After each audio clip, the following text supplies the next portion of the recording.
Então, estamos de volta para dar início à nossa segunda parte dessa formação tão importante para nós. Vamos iniciar em nome do Pai, do Filho e do Espírito Santo. Amém. Pedimos, ó Deus, a Tua graça, a Tua força, Senhor, o Teu poder. Que nos envie as graças necessárias para bem fazer, também para bem aprender.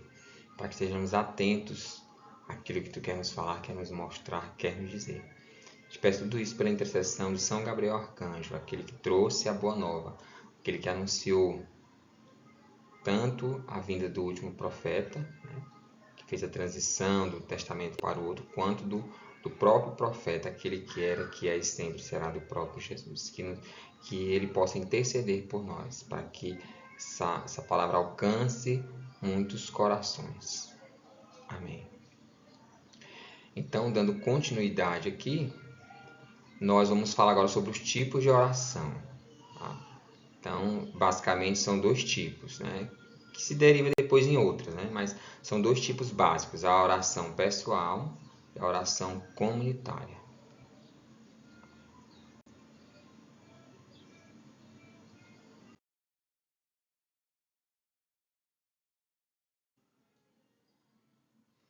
Então, a oração pessoal. O que é a oração pessoal? Podemos dar vários conceitos, múltiplos, muitos, né? Mas a oração pessoal é uma forma de relacionamento íntimo e pessoal com Deus.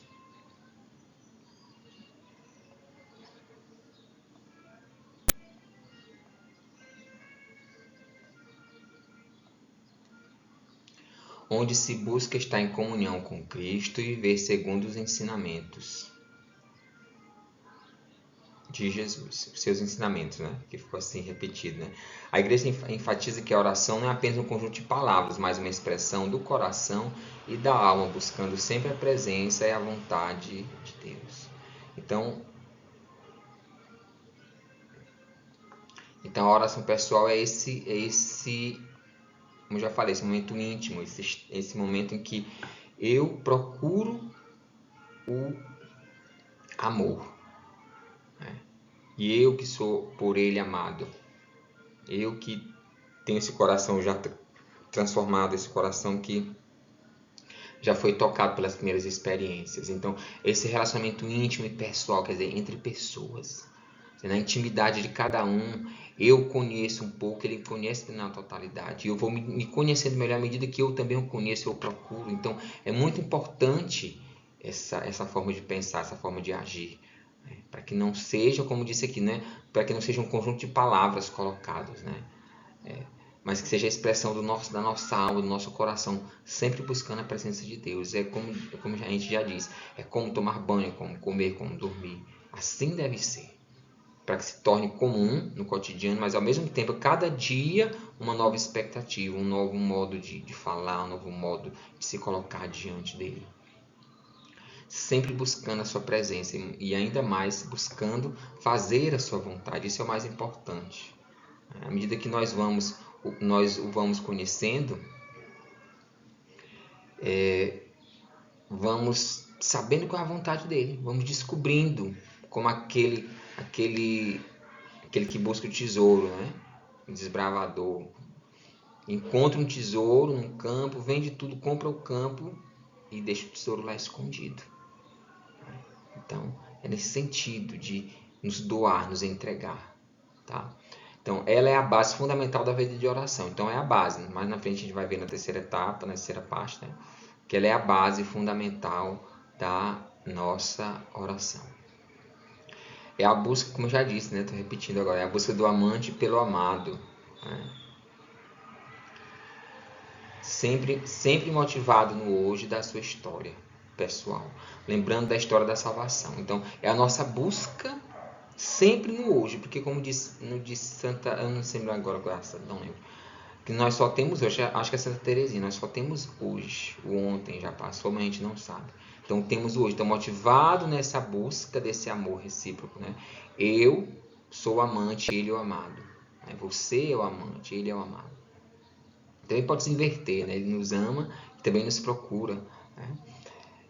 Sempre motivado no hoje. Nós temos hoje. Que horas? Não sei. Cada um vai ter esse horário. Onde? O modo também. Cada um vai se colocar, como já foi dito na parte anterior. Na sua história pessoal, qual é a minha história de vida? Muitos desafios, poucos, muitos traumas, muitos medos, muitos objetivos alcançados ou não, amor ou rejeição, feridas até mesmo físicas ou não, doenças graves ou não, trabalho bom ou não, trabalho sim ou sem trabalho. Então, cada uma na sua história vai se colocando, lembrando a história da salvação. Por isso, muito importante meditar as Escrituras, ler, para que a gente tenha conteúdo na hora de rezar.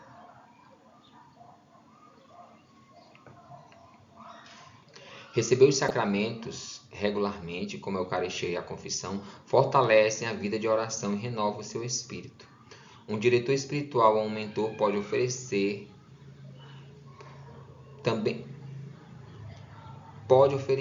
orientação e apoio no seu caminho de oração. Então, cada um vai se colocar, sabendo que a igreja nos oferece os sacramentos. Jesus nos deu os sacramentos para que a gente pudesse ser tocado. Então, a confissão e a Eucaristia são muito importantes. Claro, a partir do batismo, né? E do crisma também. Mas são muito importantes para que a gente possa manter. Se eu escolher estar no estado de pecado contínuo, né, e não querer mais me converter, que oração que eu vou fazer? Se eu não lutar, não dizer, mesmo caindo, mas então eu vou, faço meu exame de consciência, me confesso, volto novamente. Recomeça, eu preciso estar no banquete da Eucaristia para poder me fortalecer. Então tem que ser sempre contínuo, lembrando de que Ele nos busca, Ele nos quer. Ele deu o primeiro passo para a nossa salvação, para a nossa vida plena, que já deve começar aqui nessa terra, tá bom? Então não nos envergonhemos, não deixamos para depois, tá? É a busca de Deus, a busca dos sacramentos, a busca da comunhão total com Deus a cada dia.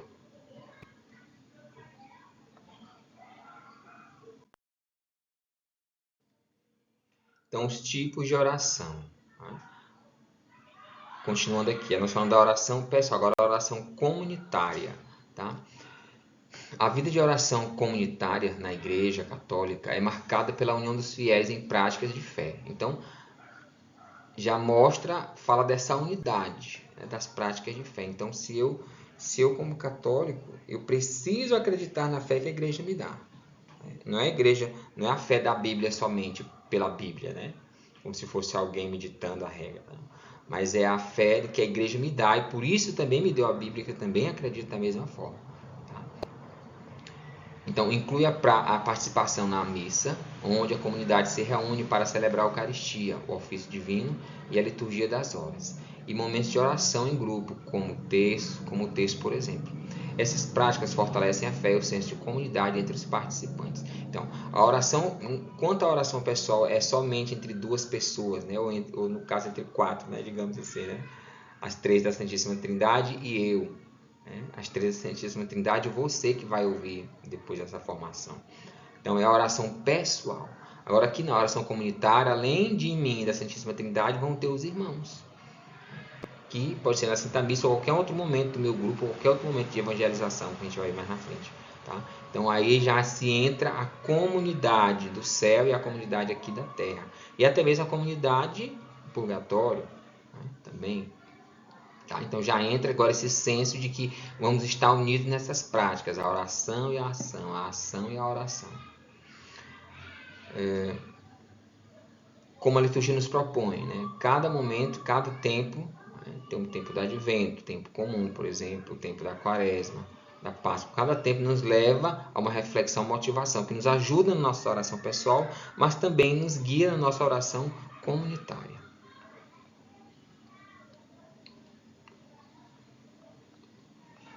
Então vamos continuar aqui. Vamos falar também a espiritualidade agora. Entende-se por espiritualidade a forma de se relacionar com a Santíssima Trindade e com os irmãos. Então aqui, eu falei aqui, né? Então, enquanto a oração pessoal, cada um na sua espiritualidade, claro, né? Também tem pessoalmente, mas assim, ela é mais visível quando eu me coloco em comunhão, quando eu me coloco em comunidade, quando eu me coloco em união com os outros irmãos. Então, ela se torna mais comum. Então, é a forma como eu me relaciono com Deus, com o Pai, o Filho e o Espírito Santo, e ao mesmo tempo com os irmãos, né? Até mesmo com os santos de Deus. Então, cada um tem a sua espiritualidade. hoje atualmente, a espiritualidade mais vista, que Deus tem trabalhado, tem soprado muito a espiritualidade carismática, né? A forma de oração espontânea, os carismas, né? As revelações, os sinais mais visíveis de cura, de libertação, por exemplo, uma pregação mais fervorosa, que atinge os corações pela palavra de ciência, de sabedoria, por exemplo. Mas aí vai ter lá o Shalom, que já a espiritualidade do Shalom já é mais a questão da evangelização e da paz, né? Aquele jeito mais manso, né? Mais quieto, até porque eles trabalham o silêncio, por exemplo. Né?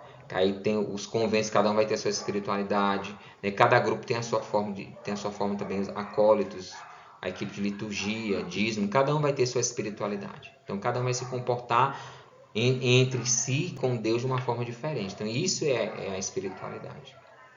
Tá? É a forma de comportamento perante a comunidade eclesial. Quer dizer, como eu já disse, é como a gente se comporta perante a comunidade.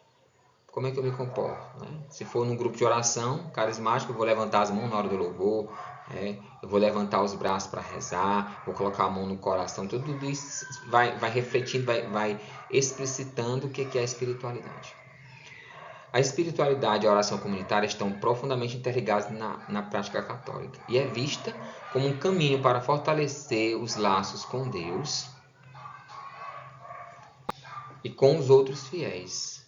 Então, enfatizando, então é essa forma de me comportar, né? E a oração comunitária também. Então as duas estão interligadas. Eu me comporto da forma que o meu grupo exige, né?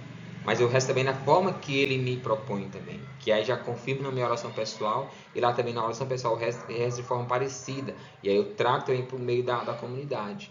Tá? Só não pode confundir aí na hora da Santa Missa, né? Na Santa Missa eu não tenho essa história de dizer, eu vou rezar mais assim, eu vou rezar menos assim, não. É seguir o que o rito coloca. Por isso que aqui no Exército a gente pode ser considerado como tradicionais nesse ponto, né? Da Santa Missa, dos mistérios de Deus na Santa Missa, né? Não tem nada que botar nem que tirar, tá bom? É deixar como está. E aí a gente pode até usar um termo que hoje está sendo colocado, chamados tradismáticos. Né? No nosso grupo, na evangelização, nós somos bem carismáticos, mas no meio da Santa Missa, na liturgia, nós procuramos ser bem tradicionais, ou seja, seguir o que é para ser. Nem tirar, nem pôr, nem esquerda, nem direita, mas o centro que é o Senhor. Tá bom? Por meio de ritos e orações, os participantes vivenciam o mistério de fé juntos. Quer dizer, qual o rito, né, dentro do grupo de oração, qual o rito na Santa Missa, qual o rito do meu grupo. Então cada um vai ter sua forma de acolher, de chegar, de participar. Aí continuando, a Santa Missa é o centro dessa experiência. Então a Santa Missa é o centro dessa oração comunitária, né, conforme a espiritualidade, conforme a espiritualidade eucarística que é necessária ser feita. Né? Como eu já disse, não pode ser mudada, como está e pronto. Né?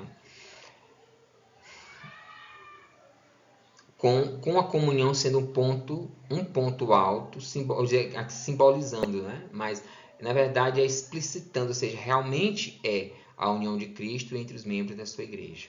Tá? Além disso, práticas como retiros e grupos de oração promovem um crescimento espiritual em comunidade. Então aqui, falando da Santa Missa, é o ápice de tudo isso, em que todos na sua espiritualidade, no seu comportamento, se unem para celebrar a crucificação, a paixão, a morte, a crucificação e a ressurreição de Jesus.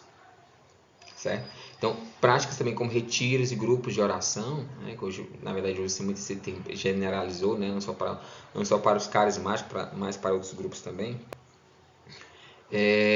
Essa expressão, grupos de oração, quer dizer que são grupos que estão em oração, ou grupos para rezar. Tá? Retiros também ajudam muito nesse aprofundamento da espiritualidade da oração comunitária.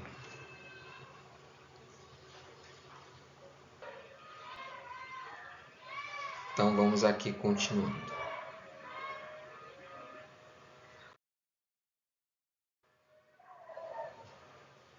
Então, tipos de oração.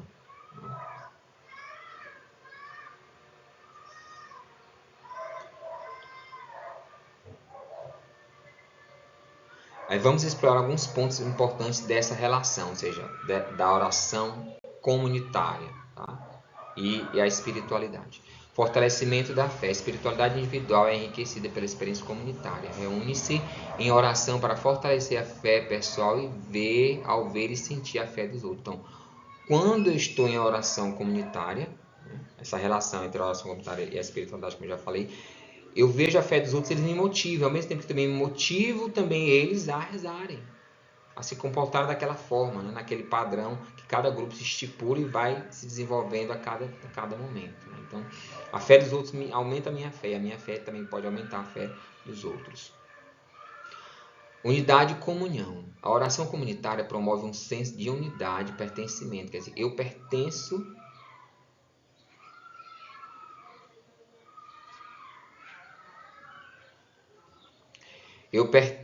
à Santa Igreja, eu pertenço àquela comunidade, eu pertenço aqui a essa paróquia, eu pertenço a essa arquidiocese. Né? Então, eu tenho um sentimento de pertencimento.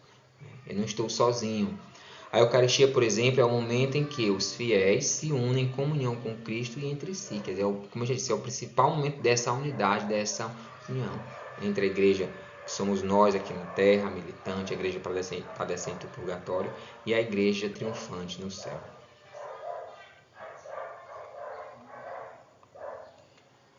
Apoio espiritual. Em uma comunidade, os membros se apoiam mutuamente em suas jornadas espirituais. Eles compartilham suas lutas, alegrias e percepções, oferecendo e recebendo suporte espiritual. Assim, ao menos deve ser, né? Ou seja, que é bonito na prática, melhor na teoria, mas na prática nem sempre é assim, mas deve ser. Por isso que o Exército procura oferecer o máximo possível, apesar de sermos poucos, né? Mas oferecer esse suporte, esses canais de comunicação, essa forma de aquele que está lá na ponta poder chegar e entender, experimentar, receber o apoio, o acolhimento, receber a oração, receber formação. Por isso que estamos aqui. Então deve ser esse ponto de apoio, esse ponto de referência, né? O grupo que a pessoa participa. Então, sempre falando da espiritualidade carismática, que faz parte da nossa espiritualidade, quanto a questão do próprio Exército, que é o grupo que pertencemos atualmente. Tá? Mas cada um vai ter sua forma e deve ser cada vez mais aprimorado, forma de acompanhamento, forma de visitar, forma de rezar, para que possa acolher melhor o outro. Crescimento espiritual. A exposição a diferentes perspectivas e experiências dentro de uma comunidade enriquece a espiritualidade individual. Quer dizer, cada experiência que a gente vê, a forma, digamos, de acolher quem está no acolhimento, a forma do dizimista, né? A forma sei lá, são tantos grupos dos acólitos também, então cada um vai oferecer a sua perspectiva e nós olhando para o todo vamos nos sentir acolhidos, cada um vai se sentir mais apto a estar numa pastoral, num grupo ou outro. Tá? As reflexões e discussões em grupo podem oferecer novos insights e motivação para aprofundar a fé. Isso deve ter debates sadios, né? Sem excessos, mas deve acontecer para que se possa oferecer esse aprofundamento.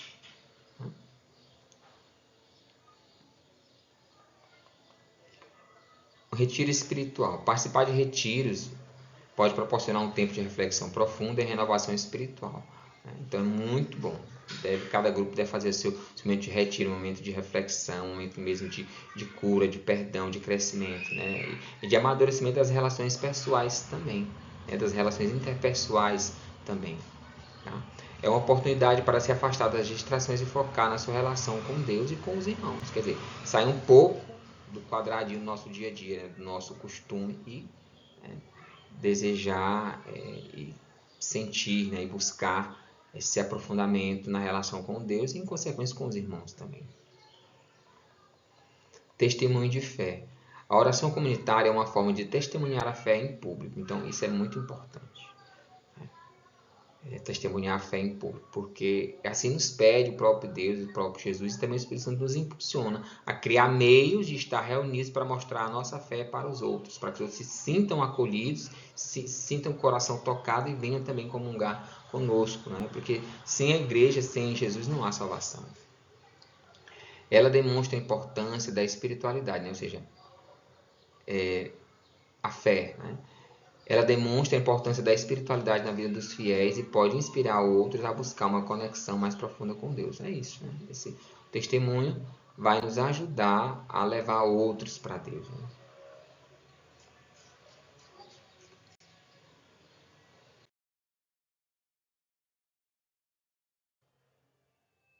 Então vamos falar agora dos tipos de oração, tá bom? Vamos falar, são três aqui, né, segundo a experiência que eu pude trazer, né, para cada um de nós.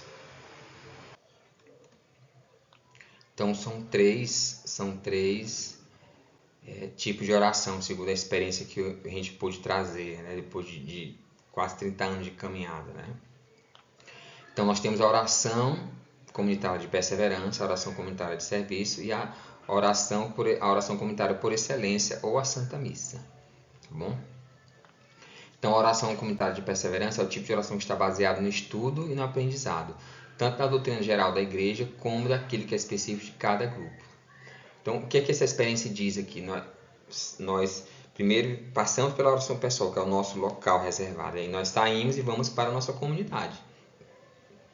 E ali nós temos a oportunidade de primeiro de aprender agora o que é que a igreja diz sobre determinado assunto, o que é que a igreja diz sobre os sacramentos, sobre a Santa Missa, sobre a devoção, sobre a adoração, sobre Nossa Senhora. Então a gente aprende tudo isso de maneira geral, mas também temos que ter a oportunidade de aprender como é que o grupo se comporta, qual a espiritualidade, o que identifica o grupo, como o grupo deve fazer isso, aquilo.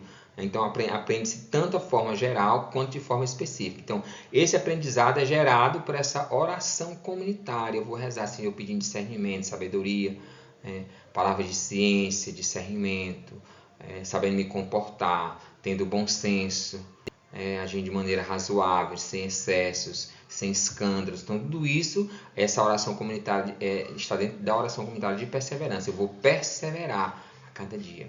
Eu vou então continuar ali, né? A partir do meu chamado pessoal, a partir da minha oração pessoal, eu vou agora rezar junto com os irmãos para que nós cresçamos juntos. Então é praticamente esse é o tipo de oração comunitária de perseverança. Aí vem a segunda oração comunitária de serviço. Ela está fundamentada no mandato de Jesus, que é o quê? Que a gente possa evangelizar todos os povos e nações, como está em São Mateus 28. Por ela, pode-se ministrar as graças e bênçãos de Deus, ajudando os irmãos na comunhão com a Santíssima Trindade. Então, nós agora vamos sair do nosso grupinho lá para evangelizar aqueles que talvez nunca experimentaram, ou aqueles que foram só batizados e não voltaram para casa, não continuaram, ou aqueles que se afastaram, aqueles até mesmo de outras igrejas, aqueles que estão afastados, aqueles que são de outras religiões também.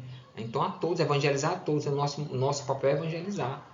E aí Deus se encarrega de trazê-los de volta, ou trazer a primeira vez, né, a própria comunhão com Ele e com a Santa Igreja. Então é isso. Eu vou acolher, eu vou rezar, vou ministrar, vou ouvir, né, vou abraçar, vou consolar. Então tudo isso faz parte dessa oração comunitária de serviço. Quer dizer, eu vou colocar o meu dom a serviço, como as sentinelas no exército colocam o seu dom de interceder, como o pregador coloca o seu dom de pregar, de ensinar, e por aí vai. Né? Então cada um vai se colocar na sua forma e evangelizar. Então essa evangelização gera um tipo de oração comunitário, que não é só uma pessoa, geralmente são duas ou mais, né, de serviço, de servir para aquele que precisa, servir aquele que foi que nós fomos encarregados de ir acolher, de evangelizar. E a terceira e última, a mais importante, né? Ou seja, a oração pessoal, a oração comunitária por excelência, digamos assim, que é a Santa Missa. Como já foi dito, né, ela é o centro e o ápice da vida de oração. Então, toda a nossa vida de oração pessoal, a comunitária de perseverança, de serviço, deve nos levar, no final de tudo, para a Santa Missa. Se nada disso me converter para a Santa Missa, minha oração pessoal está errada, minha vida de oração está faltando alguma coisa. Você não é católico, infelizmente, isso tem que ser dito. É um ato de culto no qual os fiéis participam da paixão, morte e ressurreição de Jesus Cristo. Então a Santa Missa é isso.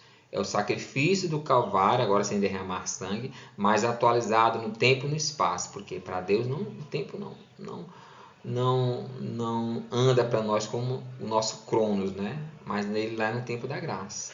É sempre atual, é sempre visível aos olhos dele. Tá? ela é considerada uma ação de graças também, quer dizer que tanto eu vou celebrar isso, mas também eu vou dar ação de graças. Posso interceder lá tem, né, a intercessão pelos vivos, pelos mortos, né? Louvar a Deus pelo sacrifício que me trouxe a salvação, que me trouxe a redenção. A palavra Eucaristia vem do grego Eucharistia, né? Não sei se é assim que fala, que significa ação de graças. Então a própria Eucaristia é um pão, que é o corpo e sangue, que se torna o corpo e sangue de Jesus, mas ao mesmo tempo eu dou graças por isso, né? Porque através da sua morte nós temos a vida, através da sua entrega e ressurreição nós temos agora a vida. Durante a Santa Missa os fiéis dão graças a Deus por todas as bênçãos recebidas, especialmente pelo sacrifício de Jesus Cristo, e claro, é o principal, né? Ela é um momento de gratidão e louvor também, onde se celebra a obra redentora de Cristo e se reconhece a presença de Deus na vida dos fiéis. Então também é um momento de celebrar o que foi que Cristo fez, a nova criação trazida por Ele, né? O novo modo agora de viver. E também se reconhece a presença de Deus na vida dos fiéis, quer dizer, estamos todos em comunhão. O padre, os fiéis, né, toda a Assembleia reunida, eles se tornam o corpo de Cristo. Cristo vem e se dá o seu corpo, né? É mistério, né? Lindo, né? Então é isso que acontece nessa oração comunitária por excelência, que é a Santa Missa. Então, conclui-se que sem a oração, seja ela pessoal, comunitária ou católico, perde sua identidade. Quer dizer, eu não me identifico quem eu sou, né? Quem sou eu, né? Se perde, né? Pode se perder. E viverá uma pseudo-espiritualidade, quer dizer, comportamentos, não vou dizer falsos, mas que falta conteúdo, que falta sentido.